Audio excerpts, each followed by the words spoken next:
Saludos cordiales, buenas noches, gracias por acompañarnos. Este es el programa Hora 25.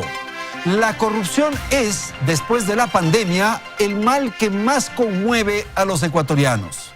Durante los 10 años del correísmo se construyó una estructura sistémica de desintegración y desfalco. Se elaboraron, por ejemplo, leyes que permitieron o coadyuvaron al cometimiento de fechorías. Se creó una organización de funcionarios y oficinas públicas, oficinas de gobierno, que facilitaban o encubrían los desafueros. Las evidencias de control son vivo ejemplo de cómo se resguardaba y escudaba para llevar adelante, por ejemplo, casos de sobornos, de sobreprecios, de abusos, en definitiva de desorden, depravación y perversión. Las referencias sobre lo que perdió el país como consecuencia de la corrupción son diversas. Hay algunos que señalan que las pérdidas por la corrupción son de 30.000 millones de dólares, hasta hay otros que señalan que la cantidad asciende a 70.000 millones de dólares. Quizás el caso más emblemático de este sistema o esquema de corrupción es el caso Arroz Verde, luego llamado Sobornos 2012-2016. En este asunto se evidencia el nivel de descomposición. El proceso judicial ha caminado con tropiezos, pero estamos en la etapa final. Esto es la casación.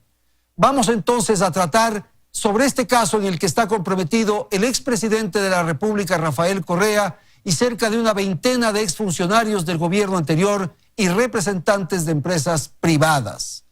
Sin duda, este es un asunto de especial interés y por eso hemos hecho un programa especial esta noche aquí en Teleamazonas. Quiero agradecer la participación del doctor Hernán Pérez Luz. Él nos acompaña desde la ciudad de Guayaquil, le saludamos a la distancia y le damos la más cordial bienvenida. También nos acompaña Fernando Villavicencio. Fernando Villavicencio es un periodista de investigación y es el que trabajó fundamentalmente el caso Arroz Verde. Y gracias también a la presencia de Juan Carlos Calderón. Juan Carlos Calderón es el director de la revista digital Plan B y también es un periodista de larga trayectoria vinculado al tema investigación. Gracias a la audiencia, gracias a nuestros panelistas. Belén, buenas noches. Muy buenas noches, Andrés, amigos televidentes. Gracias por acompañarnos en un nuevo programa de Hora 25. El caso Sobornos 2012-2016 está ya en su recta final. Los abogados de 19 de los 20 procesados tienen la última posibilidad jurídica de cambiar el fallo de primera instancia a través del recurso de casación.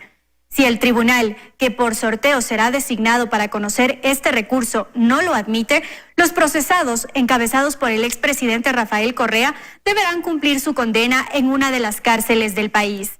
Les hemos preparado un reportaje para recordar cómo se ha desarrollado el que ha sido calificado como el juicio del siglo. Es el caso más emblemático de la corrupción durante el mandato de Rafael Correa.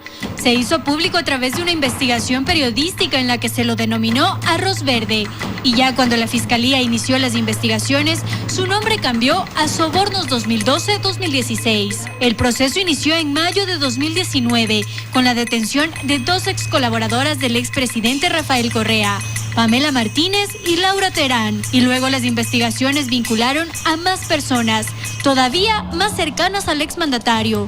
El ex vicepresidente Jorge Glass, sus exministros María de los Ángeles Duarte, Vinicio Alvarado, Walter Solís, su ex asesor jurídico y mano derecha Alexis Mera, y también 2 asambleístas de su movimiento, Cristian Viteri y Viviana Bonilla. A ellos se sumaron además 10 empresarios. Todos ellos fueron acusados de haber participado en una red delictiva montada paralelamente a la presidencia para cobrar sobornos a empresas privadas a cambio de contratos con el Estado, para así financiar actividades políticas de Alianza País. Luego de 11 meses de proceso, el país conoció la sentencia el 7 de abril, justo en plena crisis sanitaria. 18 de los 20 procesados fueron sentenciados a 8 años de cárcel, entre ellos Correa, Glass, los exministros y los 10 empresarios. Solo Laura Terán y Pamela Martínez recibieron una sentencia diferente por haber sido colaboradoras eficaces. Terán, 19 meses y Martínez 32 meses. Tras realizar la apelación de la sentencia, solo 2 procesados lograron cambiar el fallo.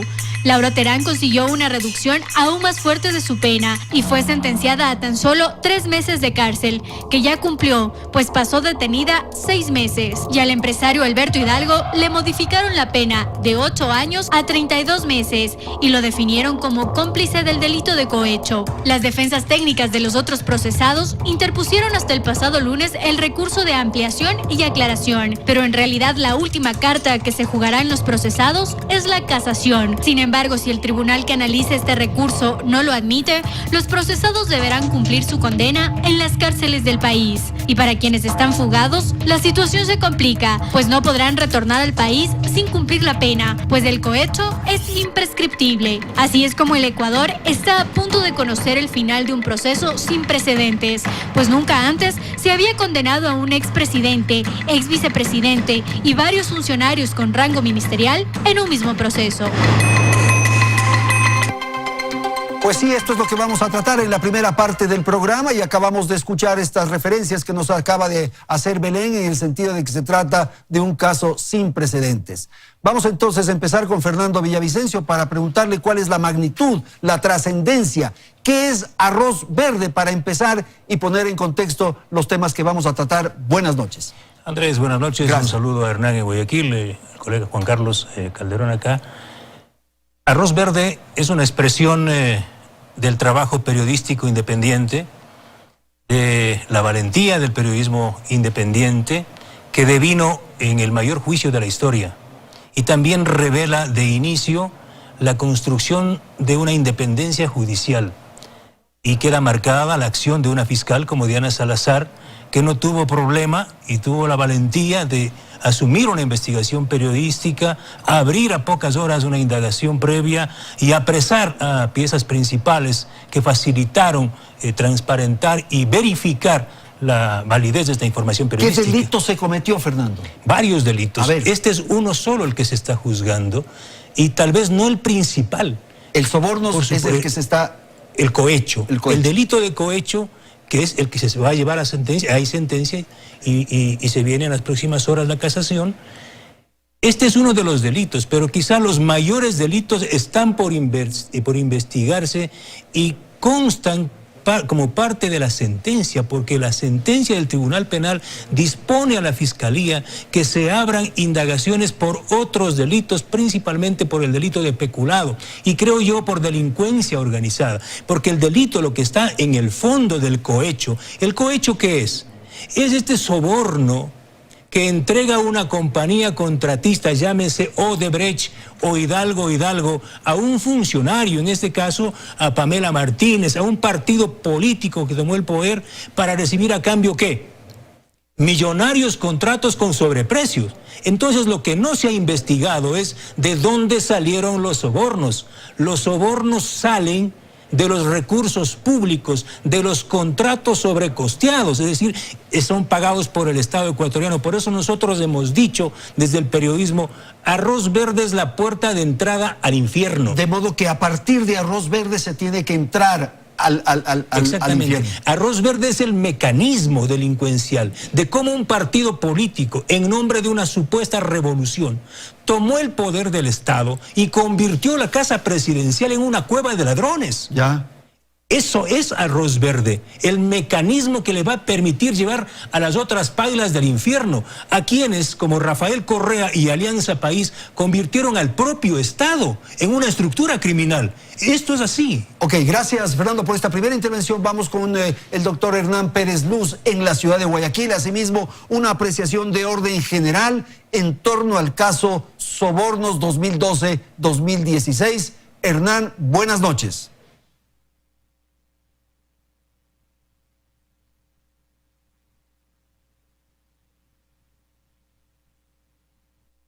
Vamos a corregir este problema de audio en un instante. Ahora vamos a pedir a Juan Carlos Calderón su apreciación asimismo inicial. Quizás se pueda resolver en un instante el problema del enlace con el domicilio del doctor Hernán Pérez Luz. Por favor. Andrés, buenas noches. Gracias por la invitación. Un gusto, Fernando, estar contigo como tantos años. El tema es también, aparte de lo que plantea Fernando, es ¿para qué se hacía esto? ¿Para qué? ¿Cuál era el propósito? ¿Cuál era el propósito? Porque ese es el mecanismo. Fernando describe el mecanismo, las consecuencias, las formas en que ocurrieron. ¿Pero para qué? Para financiar, finalmente, la permanencia de un partido y de un gobierno en el poder. Básicamente nos trae al tema de cómo se financian las campañas, cómo se financian, cómo se obtiene dinero, ¿no es cierto?, para mantenerse en el poder.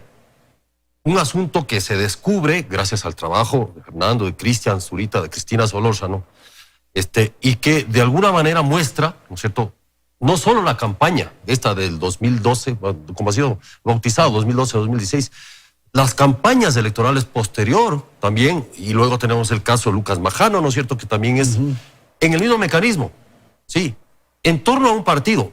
¿Qué ha pasado, no es cierto?, con otro tipo de elecciones? ¿Cómo estamos viendo los financistas de campaña? ¿O quiénes financiaban la campaña? Juan Carlos, las ¿cómo campañas funcionaba? Era una empresa que entregaba un dinero para el partido en este caso, y Lo con que eso hacen él es tenía ir- beneficios para los contratos y para la relación con el Lo que gobierno. hacen es pasar, vulgarmente se dice pasar el sombrero. Ya. O la caja negra de los partidos, que en algún momento yo hice esa expresión y era lo adecuado. Es decir, ir consiguiendo fondos de esta naturaleza a cambio de. Entonces tú me financias esta campaña con estas facturas, me pagas estas facturas, ¿no es cierto? Claro. ¿De qué? De camisetas, de Bueno, producciones sin que se justifique, pero de alguna manera son aportes en campaña. Ya, aceptemos aquello. El problema es que eso daba... ¿de qué? Eso daba Aportes a campaña. a cambio de... ¿qué? Primero, dinero que no es registrado. Sí, legalmente. Ya. Dinero que no es registrado en el Consejo Electoral, etcétera, etcétera.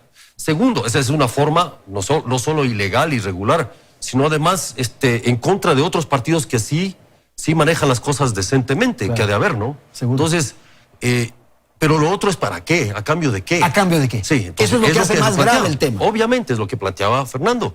Y es a cambio, obviamente, de obtener una serie de contratos posteriores. Y vemos el caso, la situación de Odebrecht como principal, ¿no? Odebrecht, la empresa que, de acuerdo a los testimonios que se dan en el juicio, va diciendo, le piden dinero, aporta, o le piden, y pasa esa intermediación, ¿no es cierto?, en la cual tenían hasta un Cardex, ¿no? O sea, un Cardex muy Un bien registro, organizado. sí. Claro, ahí están los testimonios de Laura Terán y compañía, ¿no es cierto? Donde dice, mira, aquí está la lista, este se le debe, este pide tanto, a este hay que darle tanto. Sí, hay que darle cuidado, pónganle atención a este contrato porque este fue financista de tal cosa. O sea, todo un sistema delincuencial, pues. O sea, yo me acuerdo de las películas de la mafia, ¿no es cierto? En la cual el contador, ¿no es cierto? Es el que tenía el contador de... No sé si vieron la película Los Intocables, ¿sí? Donde el contador es el principal, el que tiene el cuaderno. Claro. El que tiene el registro. Y cuando cae él, empieza todo el mundo a sudar, pues obviamente, ¿no es cierto? Y es lo que vino, en suma, fue pasando acá. Tenemos ya recuperada la señal con Hernán Pérez. Qué pena, tuvimos alguna dificultad, pero ahora sí estamos bien. ¿Cuál es la apreciación, asimismo, doctor Pérez, respecto al caso Sobornos? Buenas noches. Buenas noches, Andrés. Un saludo a Juan Carlos y a Fernando.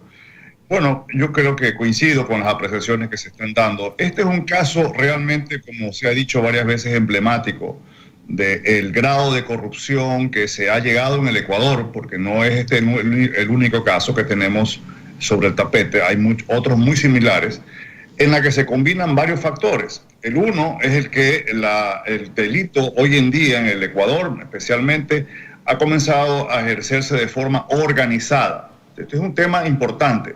Hoy en día enfrentamos a mafias, organizaciones bien organizadas y bien estructuradas dedicadas a delinquir. El caso involucra, por ejemplo, a empresarios. Y yo hubiera querido que en la introducción ver también la foto de los empresarios y no solamente de los políticos. Ahí hay 10 empresarios, representantes de empresas privadas involucradas en actos de corrupción, y que deben ser sancionados. Esperemos que así sea, que se rechace ese recurso de casación y abrir el debate que vamos a hacer con esas empresas en el futuro, ¿verdad? Porque en verdad esta es una situación que involucra a políticos, como bien lo dice Juan Carlos, en procesos electorales, a empresas, a empresarios, contratistas del Estado, a la estructura de falta de control de la Contraloría. Y evidentemente está tocando también un problema que yo creo que sí es necesario abordarlo, que es el problema del financiamiento de los partidos políticos. Aquí el problema es básicamente el ocultamiento del aporte y obviamente la conexión luego del aporte con contratos del Estado. Pero si estos aportes son públicos, la prensa tiene acceso, va a ser más fácil en el futuro, ¿verdad?, tener un seguimiento de que estos aportes no se vayan a convertir en contribuciones o en regalos de contratos de corrupción. Entonces, aquí hay varios aspectos. El caso ha desnudado una serie de problemas en el Ecuador. La empresa privada ha sido un caso en el que están involucrados, curiosamente, empresarios y políticos tanto de la sierra como de la costa. Así que aquí ha habido un balance regional muy importante para que entendamos en el Ecuador que el problema de la corrupción es un problema global, nacional y sobre todo estructural. Ahora, quienes están afectados como consecuencia de estos procesos de investigación y de estas acciones judiciales señalan que esta es una persecución política, que se trata de la utilización de la justicia para la persecución política y que es una corriente asimismo de orden general en toda la región. Ese es fundamentalmente el argumento que se utiliza desde la perspectiva de aquellos que, como digo, están siendo procesados, doctor Pérez. No, este no es un delito único en el Ecuador, no es nuevo tampoco en América Latina. Este es un delito, es una trama de corrupción que se la ve en otras partes del mundo. Así que eso es un absurdo, ese tipo de pretexto que se pone. La contribución bajo la mesa y luego la obtención de grandes contratos con sobreprecio, se la ve en Chicago, en Miami, en Nueva York, en Italia, en Francia, en varios lugares, no en las proporciones ni en el número de como lo tenemos en el Ecuador, pero esta es una práctica de corrupción que se ha descubierto en el Ecuador, que como bien decía Juan Carlos, esto no es nuevo, esto ha venido sucediendo. Lo que sucede ahora obviamente es que ha tomado dimensiones gigantescas, ha involucrado nada menos que al presidente de la República. Esto también es un caso impresionante, un caso de gran trascendencia, a la estructura más cercana al presidente de la República, ¿verdad? Como bien dice Fernando, transformaron a Carondelet pues, prácticamente en una fábrica de corrupción y obviamente a los importantes empresarios dedicados a la construcción y a ser contratistas del Estado. Pero no es algo complicado de entender, no es algo difícil. La defensa, de hecho, que ha tenido los acusados de lo más pobre, digamos, es evidente, las evidencias están ahí, no es que son por coincidencia, ellos apuntaban a ese tipo de defensa. Pero en fin, yo creo que es un caso muy importante y si puedo añadir solamente algo, es un caso que demuestra la importancia de la libertad de expresión. Ok, gracias doctor. Fernando, ¿y estamos asistiendo a qué momento? Es un momento de definición. ¿Por qué? Porque han planteado este recurso de casación. Es un momento trascendental para la justicia. Ya está. Creo que es un antes y después. Está en manos de los jueces de la Corte Nacional decirle al país y al mundo que en este país hay justicia. Aunque pretendan los delincuentes, presuntos delincuentes todavía, señalar que hay una especie de complot entre el periodismo de investigación y la justicia. Y de corrientes ideológicas regionales, sí. Lo que le preguntaba a Hernán hace un momentito. Sí, este no es un caso que pueda decir mapeó al Ecuador en la corrupción, no. Las particularidades de Ecuador son dantescas, eso sí. Por ejemplo, en forma muy deliberada, consciente, el gobierno de Correa al comienzo tuvo que transformar las leyes de este país y emitir una serie de decretos bajo su responsabilidad para generar este andamiaje jurídico. Es decir, no hubiese sido posible esta colosal corrupción que estamos hablando, ¿sí?, de entregar contratos sobrecosteados si el correísmo por decretos no hubiese declarado, por ejemplo, la adjudicación a dedo de los contratos. Porque si el contrato, por ejemplo, un gran contrato de una central hidroeléctrica Coca-Codo Sinclair, hubiese sido sometido a las leyes del mercado, de la competencia, del concurso público internacional, no se hubiese generado el nivel de corrupción que se dio en adjudicación de Coca-Codo Sinclair a la compañía Sinohydro y al crédito del Exim Bank. parte de esos recursos, ¿sí?, para negociar esos contratos acabaron en arroz verde. Entonces es muy importante que le convierte a ¿Cómo Ecuador se iba desbrozando el camino a través de leyes, de decretos para llegar a este en punto? en una escuela de corrupción que generó una industria de corrupción? Es decir, no es el hecho común en América Latina y el mundo, donde, bueno, sí, pásame algo por abajo. No. Aquí hubo, insisto, convirtieron al Estado en una organización criminal. Por eso es que cuando en los tribunales de Estados Unidos, por ejemplo, Petroecuador apela y dice, mire, nosotros queremos ser parte del proceso, por ejemplo, contra Worley Parsons, la justicia de Estados Unidos le dice, no, señores, los delincuentes no pueden ser parte del proceso, ustedes son delincuentes, le dice la justicia americana al Estado ecuatoriano. ¿Qué confirma eso? Que Correa, el correísmo, convirtió al Estado en una estructura criminal a través de leyes y de la propia Constitución. Ok, Juan Carlos, rápidamente, un minuto, una apreciación final de esta primera parte del programa. Quería Sí.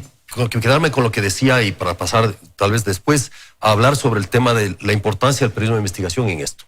O sea, me parece que esto no hubiese sido posible si no hubiese sido el trabajo sistemático del periodismo en este sentido. ¿Y por qué? Porque se había creado también una forma de control, de dominio a la investigación, porque al periodismo, a la información. Parte de esa estructura criminal era la ley de comunicación. Seguro. O sea, era la ley Mordaza. Claro. Es decir, había que tener callados a los periodistas acusados, perseguidos judicialmente. Asustados claro, con lo de la ley, con la superintendencia, ¿no es cierto? ¿Para qué? Para que no revelen estas cosas. Cuando esto se desata, cuando esto termina en gran parte, entonces, a pesar de que hubimos periodistas que seguimos publicando, a pesar de esas condiciones, salen todas estas situaciones también. Se destapa. Entonces, es muy importante esta situación. Ok, tengo que ir a un corte comercial, vamos a ir a la publicidad y enseguida retornamos para la segunda parte de nuestro programa Hora 25.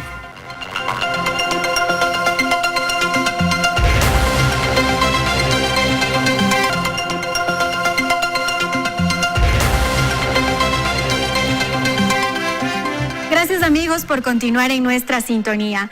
El caso Sobornos 2012-2016 captó la atención de todo un país por los niveles de corrupción que se develaron y las estructuras delictivas que montaron.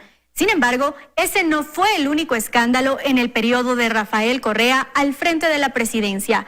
Veamos algunos de ellos. El periodo correísta dejó una estela de corrupción en el país. Proyectos que fueron catalogados como emblemáticos por Correa y sus colaboradores terminaron bajo la lupa por las múltiples irregularidades que acumularon. 2 refinerías, un poliducto y 2 plantas gasíferas funcionan a medias, presentan fallas o simplemente no se construyeron. Un informe técnico avalado por el Programa de las Naciones Unidas recoge en 2.500 hojas todas las irregularidades que se habrían cometido en torno a la refinería de Esmeraldas, refinería del Pacífico, poliducto Pascuales Cuenca, terminal de Monteverde y planta de gas Bajo Alto. Por ejemplo, la refinería de Esmeraldas terminó costando $2.230 millones, cuando en realidad su valor debía ser de 754 millones. Pese al millonario costo, la refinería ha presentado varios desperfectos. El último ocurrió el 7 de abril de este año, cuando se averió la unidad de craqueo catalítico, encargada de producir combustibles de alto valor como el diésel. En la refinería del Pacífico, los problemas comenzaron desde su concepción. Nunca se consiguió el financiamiento necesario para su construcción. Sin embargo, se gastaron $1.531 millones en aplanar un terreno de 540 hectáreas, en la construcción de un acueducto, un campamento y una vía de acceso. Hoy, todo eso está en deterioro. El costo original del poliducto Pascuales Cuenca era de $250 millones, pero con los sobreprecios correístas terminó costándole al país 623 millones. Pero eso no es lo peor. Según estudios de la Escuela Politécnica Nacional, el poliducto fue construido sobre una quebrada, lo que representaría una negligencia absoluta, porque la construcción se realizó en tierras no compactadas. La terminal Monteverde, en cambio, tenía un costo inicial de $201 millones. Terminó costando 371 millones. Y según el informe del PNUD, esta obra ni se planificó, ni se diseñó, ni se construyó de acuerdo a los estándares internacionales. Hoy nadie responde por la oxidación de los tanques y los pilotes de la terminal marítima. La planta de gas Bajo Alto tampoco estuvo exenta de sobreprecio. Se terminó pagando 76 millones por algo que debía costar tan solo 36. y tampoco funciona hoy a su máxima capacidad. Esto no es todo. Entre 2009 y 2016, Ecuador suscribió 13 contratos de preventa de crudo con las empresas Petrochina, Unipec y Petrotailandia, bajo un sistema inédito de contratación. El país se comprometió a vender a Petrochina 763,8 millones de barriles de crudo hasta el 2024. A cambio recibió 9.970 millones en créditos y anticipos. Según las investigaciones, se habría perjudicado al país en más de 2.000 millones de dólares. Y la corrupción y el robo descarado también llegaron a la reconstrucción de Manabí y Esmeraldas. 3.000 millones de dólares estaban destinados a levantar esas provincias que fueron azotadas por el terremoto de abril de 2016. Pero ese dinero no llegó ni se convirtió en obras. Esto pese a que ya se desembolsó el 94,3% del total de los recursos. Ahora en la cuenta única quedan solo 178 millones de dólares. Pero aún muchos temas por cubrir. Y para no hacer más larga esta narración de casos, finalicemos con la trama de corrupción de Odebrecht, empresa brasileña que entregó coimas por 33,3 millones de dólares para conseguir contratos con el Estado ecuatoriano, caso por el cual fue sentenciado el ex vicepresidente Jorge Glass, que hoy paga su pena en prisión. Esta trama de corrupción hizo que decenas de contratos que Odebrecht ganó en el país tuvieran sobreprecio. Y aunque otros países de Latinoamérica ya han expresado los montos de la reparación integral que la constructora brasileña debe pagar, Ecuador es uno de los pocos que aún no lo define. Estos son solo algunos de los hechos que nos permitirían sumar los miles de millones de dólares que se llevaron durante una década, en la que unos pocos se llenaron los bolsillos y todo un país perdió. Claro, y para esto había que estar en la bonanza económica, Juan Carlos, y entonces había muchísimos recursos, se emprendían en obras, se hacían construcciones, se lanzaba un satélite al espacio y teníamos ya la era espacial con el famoso Pegaso. Por favor. Por $1 millón. Estaba sumando justo el reportaje, entonces esta es la cifra que me da el reportaje. 14.552 millones de dólares. 14.552 millones de dólares. El doble del déficit.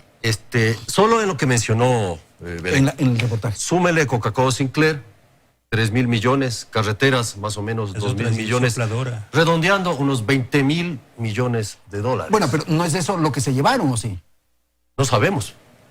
Porque algunas de estas obras se hicieron, pero se hicieron mal hechas. O sea, anda a ver cómo está Coca-Cola Sinclair. Y el lucro cesante no se cuenta ahí. No se cuenta ahí, claro. Entonces, digamos que ese es el monto de lo que se contrató. Exacto. ¿A cuánto subió el sobreprecio? No se puede saber. Hay contratos donde tiene sobreprecios de 1000%, de 700%, de 70-80%. Sí, entonces, cada contrato te va dando una relación. O sea, eso es lo que el país no ha calculado. Y lo que le quedó debiendo el gobierno de Lenín Moreno para decirle al Ecuador. Es decir, porque el gobierno de Lenín Moreno pudo haber dicho, a ver, vamos a hacer la cuenta. Vamos a hacer las cuentas. Cuando empezó a decir, no me han dejado la mesa servida, todo el mundo se alegró porque dijimos, bueno, vamos a hacer cuentas. Y no se hicieron las cuentas. Entonces, en todo eso tienes un monto muy grande, ¿no es cierto? En todo lo que se llevaron, porque el tema de los sobornos que entregaron, ¿sí? Puede parecer mucho, 33 millones de Odebrecht, por ejemplo, en comparación con las contrataciones que obtuvieron. Pero esas contrataciones tuvieron sobreprecio. Es decir, estas empresas, sí, ganaron un montón de plata. De modo que en el caso de Brecht, tú que mencionas eso, se entregó, se aportó 33 millones de dólares. Supuestamente, se les dio por abajo, esa fue una inversión, digamos. Pero invierto 33 para obtener esto. Para obtener 4.500 millones de dólares en contratos, de los cuales anda a calcular cuánto era de sobreprecio. Entonces el gobierno inició, al inicio del gobierno Petroecuador, me acuerdo de la rueda de prensa, yo estuve ahí, donde denunciaron estos 5 contratos emblemáticos en Petroecuador y denunciaron sobreprecios con apoyo, con estudio del PNUD. ¿De acuerdo? O sea, después judicialmente, ¿qué pasó? Pues no pasó nada. Nada. Entonces, a mí me parece que también tiene que ver con cómo estos 3 años enfrentaron ese tema de la corrupción. Tú mencionabas una cifra al inicio, entre 30.000 y 70.000 millones. Estos son datos que sacó el Banco Interamericano de Desarrollo, el BID. 30.000 supuestamente en corrupción, en cálculos, ¿no es cierto? Y 70.000 en los gastos, los excesos, los derroches. Ok, Juan Carlos, un segundo porque tenemos que ir a Guayaquil. Vamos a ir con el doctor Hernán Pérez para conocer la apreciación que él tiene sobre este cúmulo de hechos de corrupción. Hernán, por favor.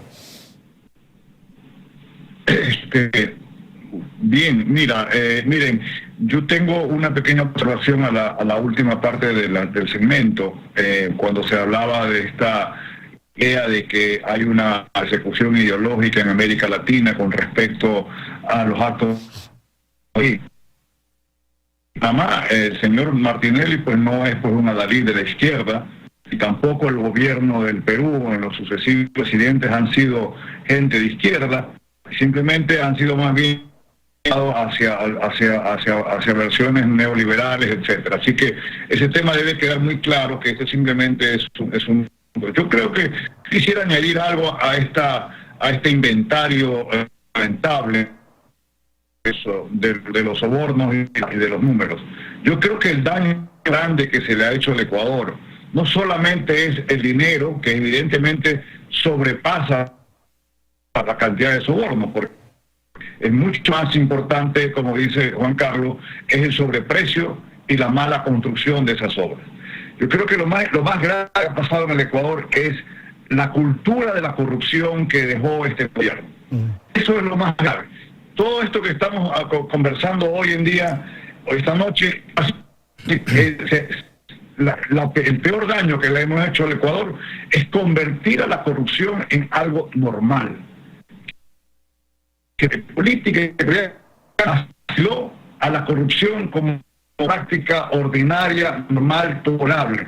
Ese probablemente es el daño más grave, que va muy difícil a largo plazo corregir, más de las sanciones que tienen que haber, obviamente, que tiene que implantar la justicia y obviamente la fiscalía. Pero yo quiero llamar a la reflexión, más allá del número gigantescos, creo que son más o menos por lo que se está hablando, y que debemos reclamar y recuperar esos fondos. El daño más grave que se ha hecho a esta persona es el de haber infectado a la cultura ecuatoriana de este virus de la corrupción. Sin duda, estamos totalmente de acuerdo, porque lo que se generó es una especie de pedagogía desde el poder para la corruptela. Una escuela de formación lo que usted dijo. Una escuela de formación de delincuentes de cuello blanco. Y claro, con un gran maestro.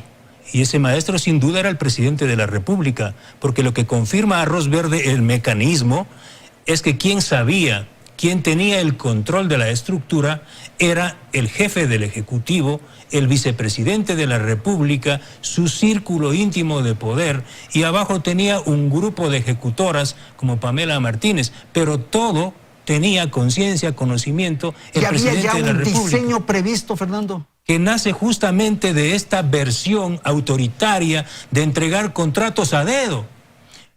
Mira, ese es el punto clave.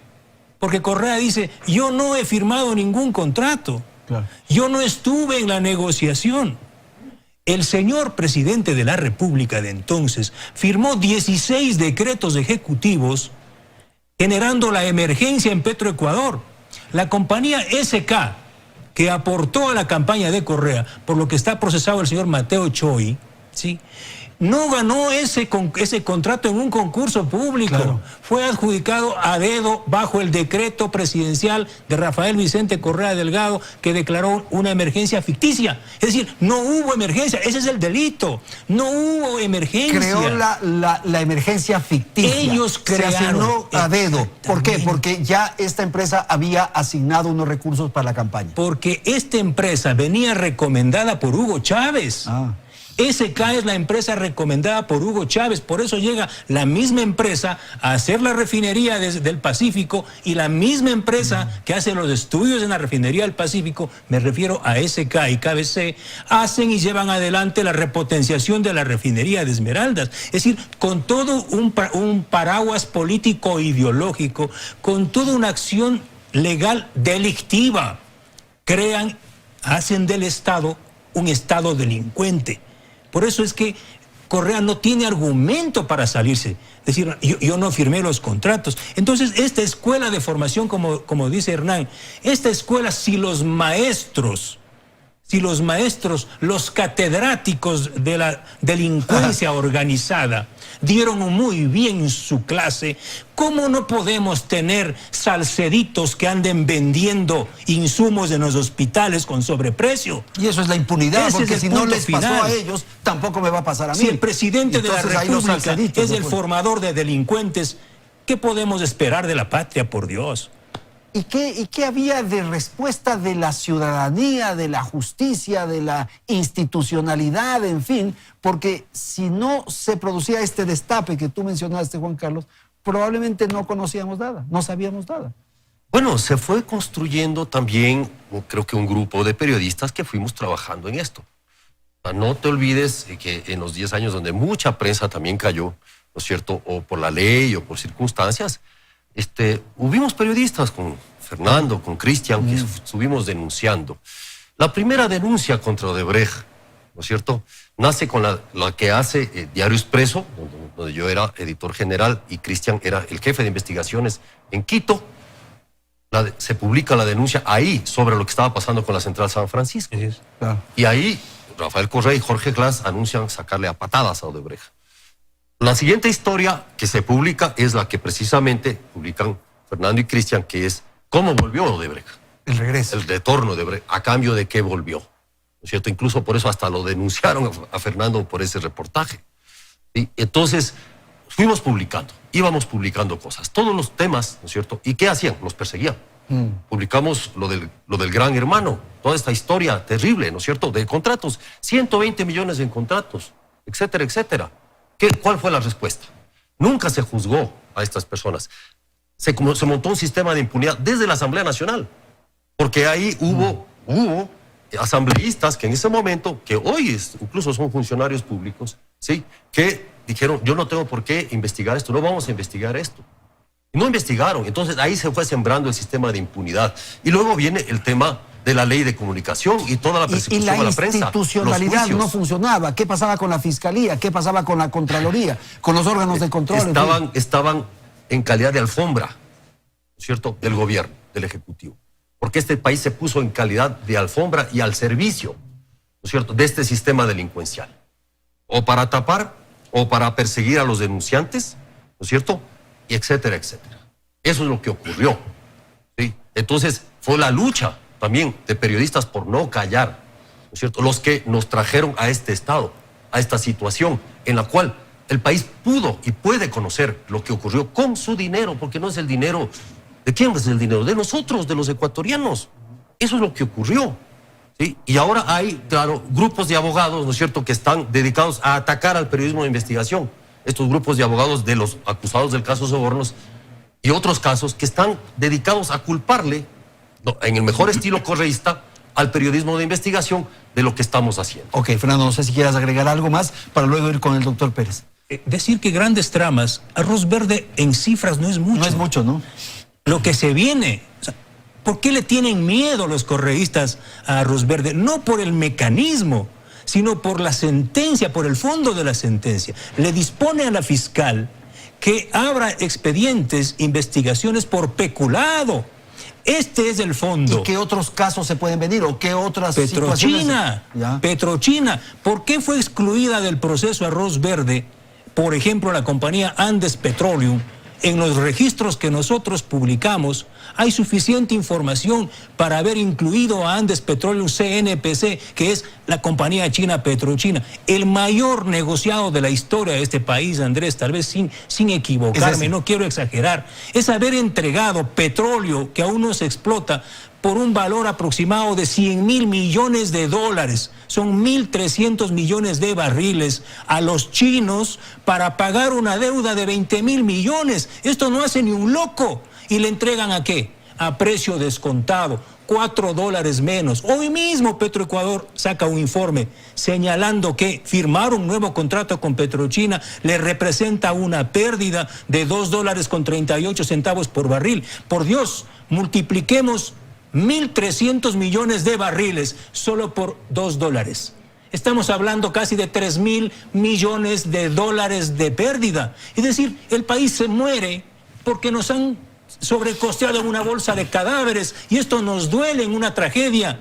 Pero carajo, aquí nadie le duele que se nos han llevado más de 2.000 millones de dólares y se nos siguen llevando los chinos por revender el petróleo. ¿Eso se está procesando judicialmente o no? Tenemos 3 años de una indagación previa que yo mismo denuncié. Yo he denunciado 10 años de este caso con Juan Carlos en varios reportajes, en un libro que se llama Ecuador Made in China. Pero lo importante aquí, Andrés, es no lo que va a hacer la justicia de aquí, lo que está haciendo este momento la justicia de los Estados Unidos. Debemos tener entonces esperanza en esa justicia. La justicia de los Estados Unidos está investigando a Antonio Peré, Enrique Cadena, Nilsen Arias, y van a ver que ellos van a golpear primero. Y otra vez nos vamos a quejar cuando la plata robada del petróleo se quede en Estados Unidos y no venga acá. Doctor Pérez, por favor, su intervención para terminar este segmento del programa. Adelante, le escuchamos. Bueno, simplemente para reiterar la magnitud de esta trama de corrupción, la estructura de corrupción que tenemos en el Ecuador, y hacer un llamado y ver, y la reflexión que tenemos que hacer es por qué por años los partidos políticos, los jerarcas de los partidos políticos, se nos vino diciendo a los ecuatorianos que el tema de la corrupción no era importante, que en la lista de problemas que tenían los ciudadanos la corrupción estaba en el cuarto o quinto lugar, que que hablar de corrupción no trae votos. Recuerde, Andrés, esa expresión que a veces fuera de cámara se decía. No, es que hablar de corrupción no trae votos. Simplemente esa era una parte y se fue preparando el país, todo un ambiente, para aceptar la corrupción como algo normal y como algo aceptable y tolerable. Esa es básicamente, yo creo que la reflexión más importante que debemos sacar aquí en adelante los ecuatorianos. La corrupción en el Ecuador se ha convertido a lo que es el narcotráfico en Colombia. El narcotráfico en Colombia es un fenómeno enorme, global, que atraviesa todos los intersticios de la sociedad colombiana. Bueno, nosotros en el Ecuador, no es que no tenemos también el problema del narcotráfico, lo tenemos, pero el tema de la corrupción es tan grande, tan importante, tan dramático y tan trágico como lo es en Colombia el problema de la corrupción. Si no tenemos conciencia de eso, los ecuatorianos y los líderes y la élite ecuatoriana, el país va a seguir entrando a un despeñadero más grande. Ok, vamos a ir a una pausa, tenemos que ir a la publicidad y enseguida retornamos para el tercer segmento de nuestro programa.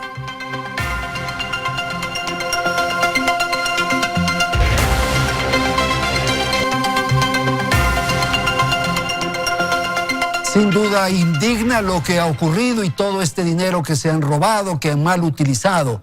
Estamos enfrentando una crisis enorme. Hay ecuatorianos que fallecen todos los días. Hay hospitales que están abarrotados y no hay recursos para atender, justamente porque no se pudo crear un fondo y una posibilidad de dar atención especialmente al sistema de salud a nivel nacional. Y esto, ¿por qué ocurre? ¿Por qué se presenta esta dificultad tan enorme frente a lo que hemos visto y hemos señalado en el transcurso del programa?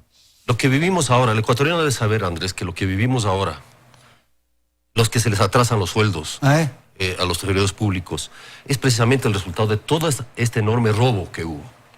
El país está quebrado porque se robaron el Ecuador.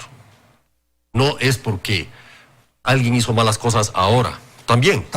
Pero sobre todo porque lleva un déficit tan grande de robo, ¿no es cierto? Hemos hecho los cálculos mínimos, cerca de 14.000 millones de dólares que pudieron servir para esta emergencia, para una cama, para hospitales, es decir, toda esa plata, Odebrecht, refinería, casos sobornos, etcétera. La consecuencia es esta, es la falta de dinero. Entonces, ese es un problema que hay que recordarle todo el tiempo al Ecuador. Y el problema central, creo yo, es la desmemoria de nuestro país. Este país olvida lo que pasó la semana pasada, ¿sí? Y de hecho, nosotros, por ejemplo, hicimos el Museo de la Corrupción, ¿no es cierto?, que ustedes lo habrán visto, que es precisamente la recopilación, el ordenamiento de todos los casos de corrupción, o los más emblemáticos de la década pasada, y hoy estamos buscando ponerlos en este periodo también. Pero es ese problema. El olvido es la primera etapa de la impunidad. Eso es. Cuando uno olvida las cosas, cuando olvida estas personas que después pasan en sus Maseratis, ¿no es cierto?, por nuestras narices, fruto del robo, ¿cierto? O cualquier otra marca, no quiero de esa naturaleza.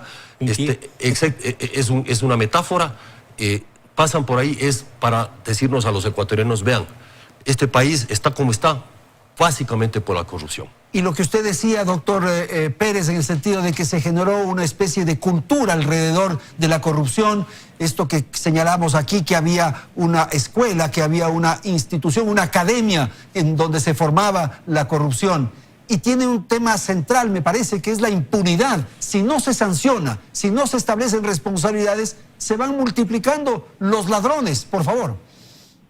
Esa es la base. Imagínense que tuvimos a un contralor del Estado que se jactaba de recibir las coimas del Estado. Imagínense, Andrés. Imagínense, tuvimos al Contralor General del Estado que se jactaba de que las coimas a él, que no era tonto, que él pedía las coimas al contado. Efectivamente, yo creo que este es un problema de enorme seriedad que debe ser tomado en cuenta, no solamente lo que dice, lo que acaba de señalar Juan Carlos, de esta desmemoria de los ciudadanos. El problema es la desmemoria de los políticos, que hay que recordarles básicamente de que en las próximas elecciones debe haber un compromiso serio y efectivo de que qué van a hacer con respecto a este fenómeno de la corrupción. Este es un problema central, debemos los ciudadanos llevar al centro del escenario político el tema de la corrupción y no permitir que nuevamente se lo soslaye, se lo minimice, se lo deje en tercer o cuarto lugar. Yo creo que este es un momento histórico en el país. Yo creo que podemos aportar suficientes elementos para poder mirar esta página y crear realmente una sociedad mucho más democrática. Las pérdidas son enormes, evidentemente, ¿no? ¿Verdad? El país está, desde el punto de vista fiscal, está quebrado. Gran parte de la deuda con China es parte de una deuda de corrupción. Es impresionante. Nosotros tenemos que pagarle al gobierno chino por los sobreprecios que los propios empresarios chinos cargaron a las obras mal construidas en el Ecuador. Realmente indigna ver la falta de definición, ¿verdad?, de un país que no estoy tratando de decir que vayamos a una guerra con la segunda potencia económica del mundo, pero tenemos que tener una política exterior y una política interna y un consenso, Andrés. Y esto no es cuestión de manosearlo políticamente, esto tiene que haber un consenso de la ciudadanía y de la clase política ecuatoriana. Gracias, doctor. Vamos a terminar con Fernando, por favor. Arroz Verde nos deja ver que no tenemos democracia, que no tenemos siquiera Estado. Tenemos una maqueta de democracia. Con Arroz Verde, con sobornos, se eligieron presidentes, vicepresidentes, alcaldes, prefectos, concejales, consejeros. Es decir, durante más de una década hemos tenido gobernantes ilegítimos, elegidos con plata sucia, que controlaron todo el Estado. Reitero, convirtieron al Estado en una cueva de ladrones. Por eso es muy importante la segunda parte de la sentencia modificada, desgraciada y fatalmente, que condenaba este castigo civil y político a que los delincuentes de cuello blanco no deben estar en las papeletas electorales, al menos por 25 años. Modificaron a 8. Y ojo, no vaya a ser que ahora pretendan homologar, digo esto, homologar, ¿sí?, en casación a estas penas reducidas que le dieron, por ejemplo, al representante de la Odebrecht ecuatoriana, me refiero al dueño o accionista de la compañía Hidalgo. Por eso, ecuatorianos pendientes, Arroz Verde ha cambiado este país y ese es un aporte del periodismo independiente. Ellos nos tenían perseguidos a los periodistas, enjuiciados. Hoy ellos son los presos, ellos son los perseguidos por sus propios delitos. Arroz Verde sin duda cambió este país, Andrés. Señores, muchísimas gracias por la comparecencia esta noche aquí en el programa Hora 25 y gracias por recordarnos, por hacer referencia a lo que decía Juan Carlos, lo de la desmemoria. Hay que tener presente lo que ocurrió en el país en el transcurso de los 10 años del correísmo. Gracias por atender este programa. Felicidades. Hasta la próxima semana.